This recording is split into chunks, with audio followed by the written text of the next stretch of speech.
नमस्कार, PTC news के digital platform पर आप सभी का स्वागत। मैं हूं आपके साथ अतुल वर्मा। अपने और अपनों की बेहतरी की आस लेकर आस्था की डगर पर निकले सैकड़ों लोगों को बदइंतजामी और लापरवाही का अजगर निकल गया। दर्जनों बेगुनाहों ने मौके पर ही जान गंवा दी। जो जिंदगी और मौत की जंग लड़ते अस्पताल पहुंच पाए, उन्हें वहां की बदइंतजामी ने मौत के घाट उतार दिया।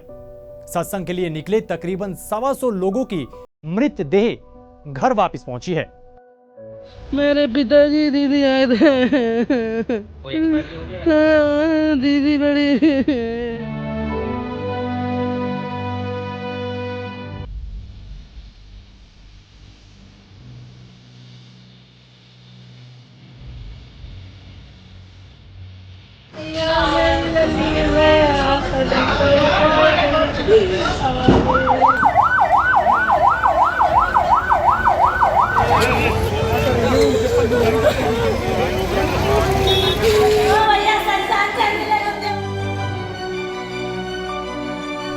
बेतहाशा भीड़, दलदली जमीन और गड्ढों के साथ साथ बदइंतजामी से हुआ मौत का तांडव।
इस बेकाबू भीड़ को रोकने वाला कोई नहीं था।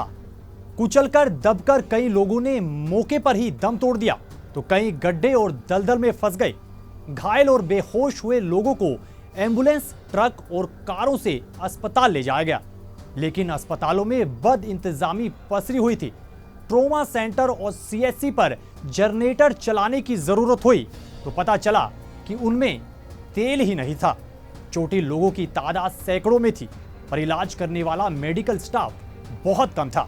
ऐसे में त्वरित इलाज नहीं मिलने पर कई लोगों की सांसें थम गई। विगत वर्षों में भी यूपी में भीड़ और भगदड़ से हो चुके हैं गंभीर हादसे। यूपी की राजधानी लखनऊ में साल 2004 की 12 अप्रैल को चुनाव के दौरान महानगर इलाके में दिग्गज बीजेपी नेता रहे लालजी टंडन के आयोजन में साड़ी बांटने के दौरान हुई भगदड़ में 22 महिलाओं ने दम तोड़ दिया था।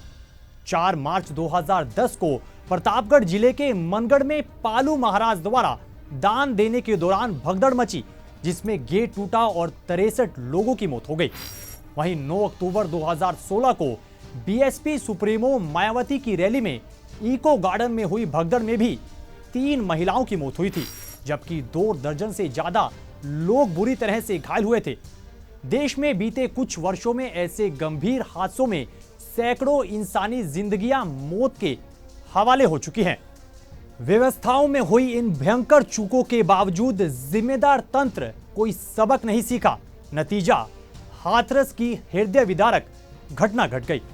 इन 10 सवालों का जवाब पीटीसी न्यूज जिम्मेदार तंत्र से पूछ रहा है। पहला सवाल, जिला प्रशासन के मुताबिक 80,000 की भीड़ के लिहाज से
जिला अस्पताल और सीएचसी ले जाए गए घायलों को समय पर इलाज मिल पाता तो उनकी जान बच सकती थी, पर संसाधनों और मेडिकल स्टाफ की कमी ने कहर ढा दिया।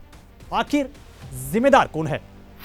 सातवां सवाल, हाथरस डीएम आशीष कुमार घटना के बाद मौके पर पहुंच गए, लेकिन हाथरस से डॉक्टर्स और मेडिकल स्टाफ 2 घंटे तक नहीं पहुंचा। आपात स्थिति से जूझने के लिए क्या जिले के सीएमओ का कोई प्लान था या फिर नहीं?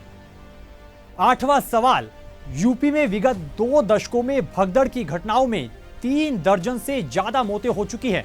इन घटनाओं से सबक लेकर पर्याप्त कदम समय रहते क्यों नहीं उठाए गए? 9वां सवाल, जिस धर्मगुरु भोले बाबा नारायण सरकार विश्व हरि के आयोजन में इतना बड़ा हादसा हुआ, उस पर कोविड के समय में भी तय सीमा से अधिक भीड़ जुटाने का आरोप लगा। मुकदमा भी दर्ज हुआ। कानून तोड़ने वाले इस शख्स के खिलाफ पहले कार्रवाई क्यों नहीं की गई? 10वां और आखिरी सवाल, नवीनतम भारतीय न्याय संहिता के तहत दर्ज मुकदमे में मुख्य सेवादार वेद प्रकाश मधुकर समेत अन्य अज्ञात आयोजकों सेवादारों के खिलाफ केस दर्ज हो चुका है, पर इस एफआईआर में प्रवचन देने वाले बाबा का नाम आखिर क्यों नहीं है? बाबा का नाम गायब है? क्या सियासी चुनावी समीकरणों के चलते इस बाबा पर मेहरबानी की गई? बहरहाल अब उच्च स्तरीय जांच कराए जाने मुआवजे के ऐलान का सिलसिला शुरू हो चुका है। मुमकिन है कि कुछ कमजोर गर्दन जल्द नाप दी जाएंगी। बीते तमाम मामलों के मानिद जांच के बाबत मिली सिफारिशें फाइलों में धूल फाकती नजर आएंगी और इस बड़े हादसे की यादें जनता के जहन में जल्द ही धुंधली हो जाएंगी। फिर भविष्य में किसी बड़े हादसे के इंतजार में सब कुछ पुराने ढर्रे पर चल निकलेगा। तो फिलहाल के लिए इस वीडियो में इतनी ही जानकारी। मैं अतुल वर्मा ज्ञानेंद्र शुक्ला के साथ, ब्यूरो इनपुट, पीटीसी भारत। नमस्कार।